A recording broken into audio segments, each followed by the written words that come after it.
Welcome to SCN Corporate Connect. I'm Gregg Greenberg, reporting live from Blockchain Unbound in sunny San Juan, Puerto Rico.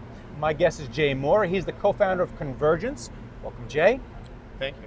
So you're a startup veteran, but Convergence is headed towards its ICO. This is your first ICO, but first, tell me about Convergence.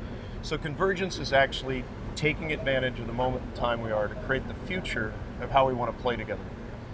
We want to actually be able to play no matter what device or where we're at, whether we're outside at a theme park or an arcade, whether we're in home, playing on our television set.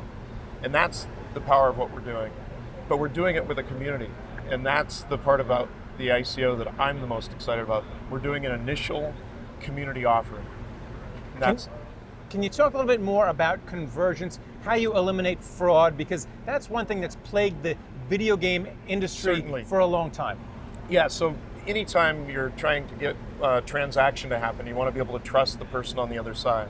What we're able to do is basically build a trust network inside of our token. So rather than actually going to a separate place to try and sell your digital goods, your magic sword or your trading cards, you're actually doing it where you have made a relationship with the developer publisher of the game. So we're able to secure it and make sure that there's a trust relationship. Why is an ICO better than an IPO for this particular venture of yours? Because as I said, you are a startup veteran. Been doing it, and first time I've ever been this excited about raising a round of capital, because now we're actually aligned completely with our stakeholders. The consumer, the developer, and the stakeholder is all going to see their participation increase the value of the company. And I don't have to sell my company to somebody else in order for that liquidity to happen for everybody in the network. And what you're doing with your tokens is you are trying to raise all the startups around you as well, Exactly. trying to lift the whole ecosystem. Yeah. Explain that a little bit.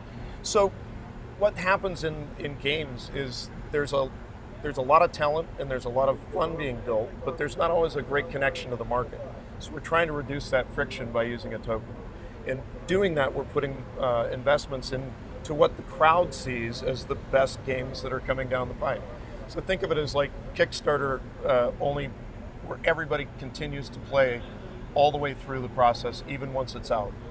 Can you talk a little bit about what's going on in the crypto world right now? You have some people in it for the money, some people are in it for the future. It seems like you're in it for the future. Yeah. Not that the money's bad, but can you talk about the two different camps? Yeah, well, I think our story is a little bit like this. We were looking strictly at taking our virtual currency and putting on the blockchain because we knew it was a way to make trust. Then we saw, wait a second, this is how people are raising capital. And we started to understand how value alignment worked and how much more powerful having a token-based investment is than just having a regular-based investment. And so I don't think that there's a problem with profit being a motive, but I think in the future, we need to look at what the potential for humankind is, because if we're only looking at it as leverage and return on investment, we're not going to be able to compete with the AI. And then profit follows product. You got a good product, profit's going to follow. Yeah. All right. Focus on people, and profit will come. All right. Well, thanks a lot for coming and talking about it. Thank you. And thank you for watching SCN Corporate Connect.